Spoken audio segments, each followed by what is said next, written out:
इस वीडियो में बात करेंगे एक ऐसे शख्स की जिसने इस दुनिया में इतना ज्यादा दर्द सहा, शायद इस दुनिया में किसी ने इतना दर्द महसूस किया हो। वो आहिस्ता आहिस्ता लेकिन बहुत ही दर्दनाक तरीके से मरा।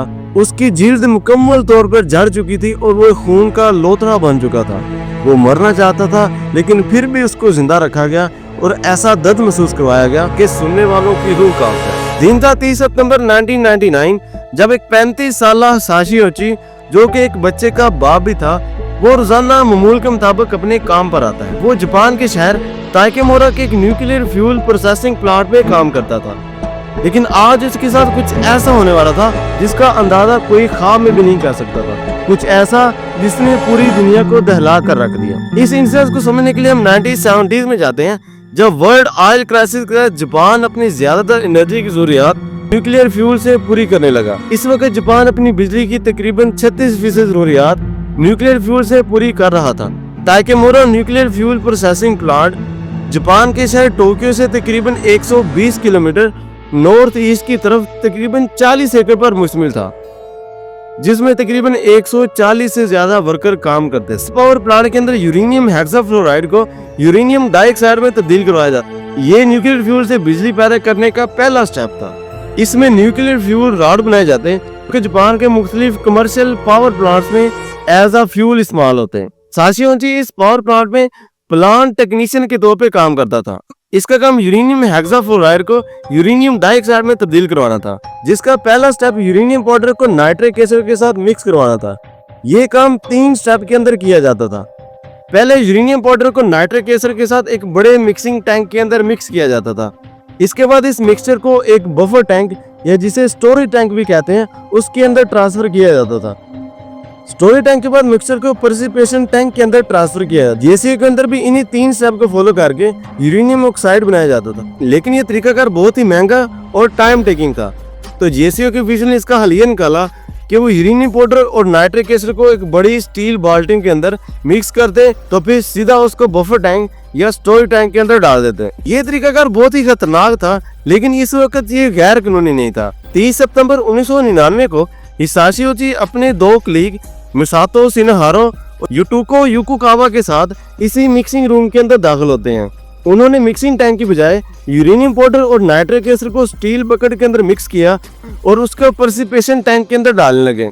प्रेसिपिटेशन टैंक की लिमिट 2.4 kg थी और वो इस ऑर्डर में पहले ही बहुत ज्यादा लेट थे, इसलिए वो बहुत ज्यादा मिक्सर एक साथ बनाना चाहते थे। उन्होंने प्रेसिपिटेशन टैंक के अंदर तकरीबन 16 kg मिक्सर डाल दिया, जो कि सेफ्टी लिमिट से तकरीबन 7 गुना ज्यादा था। लेकिन अब कुछ ऐसा होना था जिसका अंदाजा वहां पे काम करने वालों को बिल्कुल भी नहीं था। जब हिसाशी ओची ने उस टैंक के अंदर 7वीं मिक्सर की बाल्टी डाली तो उस मिक्सर का मैस क्रिटिकल मैस तक पहुंच गया। यूरेनियम का रिएक्शन स्टार्ट हो गया और उस टैंक में से एक ब्लू लाइट, जिसे चारनकावा रेडिएशन कहते हैं, वो निकली। इस मिक्सिंग रूम के अंदर काम करने वाले तीनों आदमी कुछ इस हालत में थे। हिसाशी ओची स्टील बकेट की मदद से उस मिक्सर को प्रेसिपिटेशन टैंक के अंदर डाल रहा था तो सिनहारो उसके पास खड़ा था और उसका तीसरा कलीग युटुको युकुकावा उसी रूम के अंदर कुछ मीटर दूर कंप्यूटर के पीछे बैठकर उस सारे रिएक्शन को सुपरवाइज कर रहा था।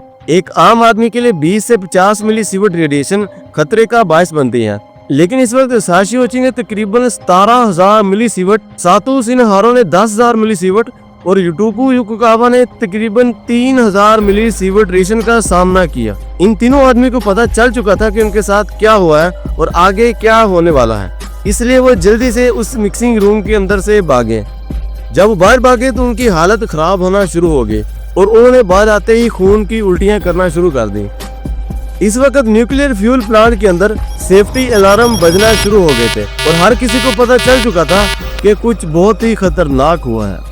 एम्बुलेंस मंगवाई गई और इन तीनों आदमी को नजदीकी हॉस्पिटल में मुंतकिल किया गया, लेकिन बाद में इनको यूनिवर्सिटी ऑफ टोक्यो के हॉस्पिटल में मुंतकिल कर दिया गया। सबसे ज्यादा रेडिएशन का सामना हिसाशी ओची ने किया था और इस वक्त ऐसा कोई भी इंसान नहीं था जिसने इतनी ज्यादा रेडिएशन का सामना किया हो। शुरू में हिसाशी ओची की तबीयत इतनी ज्यादा खराब नहीं थी, उसके हाथ पे थोड़ी सी सोजन और जिस्म में थोड़ा सा दर्द था, लेकिन ये तूफान से पहले वाली खामोशी थी और बाजार ठीक नजर आने वाला हिसाशी ओची अंदर से मुकम्मल तौर पर टूट चुका था। और फिर वही हुआ जिसका डर था। आप जानते हैं कि हमारे जिस्म में हर वक्त नए सेल्स बनते रहते हैं और पुराने सेल टूटते। नया सेल किस तरह का बनना है, इसका इंसार हमारे सेल के डीएनए और क्रोमोसोम पर होता है। हिसाशियोची के ब्लड सैंपल का जब डॉक्टरों ने माइक्रोस्कोप की मदद से मुआयना किया तो वो देखकर मुकम्मल तौर पर हैरान हो गए। सेहतमंद इंसान का क्रोमोसोम कुछ इस तरह होता है। हिसाशियोची का क्रोमोसोम कुछ इस तरह था। वो कांच की तरह मुकम्मल तौर पर टूट कर रेजा रेजा हो चुका था।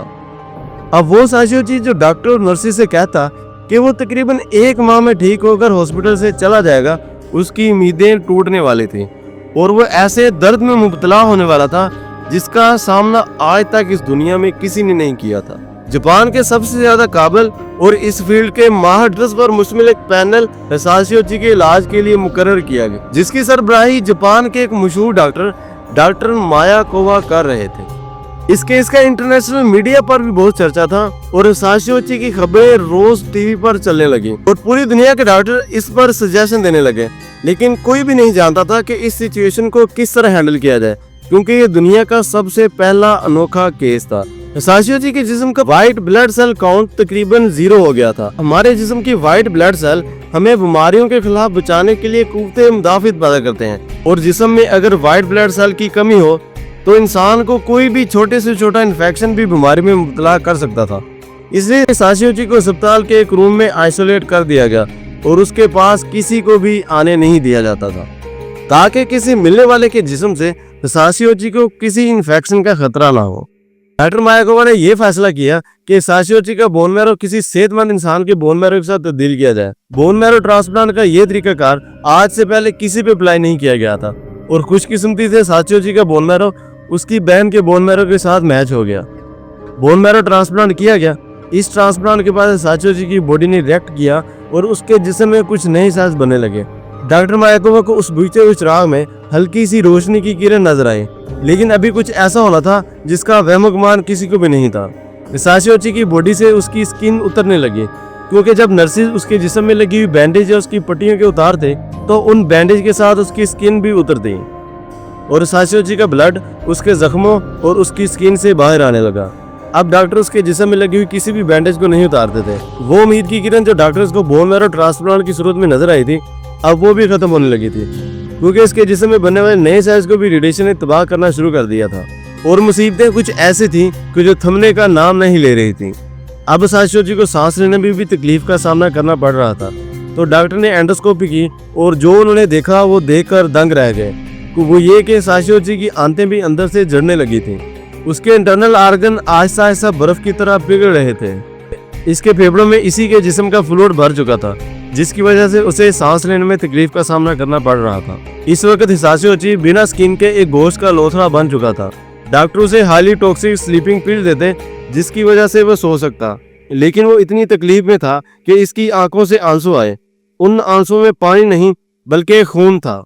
इसके जिस्म से कई लीटर खून डायरिया की शक्ल में जिस्म से बाहर आता और डॉक्टर रोजाना उसके जिस्म में कई लीटर ब्लड चढ़ाते। इसके जिस्म के अंदरूनी आर्गन सारे एक एक करके अपना काम करना छोड़ रहे थे, लेकिन इसका दिल अभी तक काम कर रहा था। डॉक्टर की उम्मीदें अब आहिस्ता आहिस्ता दम तोड़ रही थी और वो वक्त आने वाला था जब हिसाशियोची पे बरपा ये क़यामत का भी खात्मा हो। और तकरीबन 70 दिन बाद उसका दिल धड़कना बंद हो गया। लेकिन हिसाशियोची का दर्द अभी खत्म होने वाला नहीं था, क्योंकि जापान के रूल के मुताबिक अगर किसी का दिल काम करना बंद हो जाए तो उसे CPR देकर दोबारा काम करने के काबिल बनाया जाता है। लेकिन अगर इसके घर वाले चाहें तो वो डू नॉट रिसैसिटेट के डॉक्यूमेंट पर साइन करके डॉक्टर को CPR देने से रोक सकते हैं। और हिसाशियोची अपने घर वालों से चीख कर अपने मौत की भीख मांग रहा था, लेकिन उसके घर वालों ने उस डॉक्यूमेंट पर साइन करने से मना कर दिया। इसका मतलब था कि हिसाशियोची को दोबारा CPR देकर उसके दिल को बहाल करने की कोशिश की जाएगी। डॉक्टर ने हिसाशियोची को CPR दिया और उसका दिल दोबारा धड़कने लग गया, जो कि हिसाशियोची के साथ बहुत ही बड़ी ज्यादती थी। हिसाशियोची को इस अजाब से रिहाई मिल जानी चाहिए थी, लेकिन इसे ये अजाब कुछ दिन और बर्दाश्त करना था। 21 दिसंबर रात 11:21 पर हिसाशियोची का दिल दोबारा बंद हो गया और उसे दोबारा CPR नहीं दिया गया। इस तरह एक खूबसूरत बंदा, एक रिस्पॉन्सिबल सिटीजन और एक फैमिली मैन 83 दिन का अजाब झेलकर इस दुनिया से रुखसत हुआ। हिसाशियोची के 2 साथी मसातो शिनहारो युटोकुगावा भी इस हादसे का शिकार हुए थे। मसातो शिनहारो की भी कुछ दिन बाद मौत हो गई, लेकिन उसकी मौत हिसाशियोची की मौत की तरह भयानकनाक नहीं थी। और युटोकुगावा, जिसने 3000 मिलीसीवर की रेडिएशन का सामना किया था, वो इलाज के बाद जिंदा रहा। इस इंसिडेंट के बाद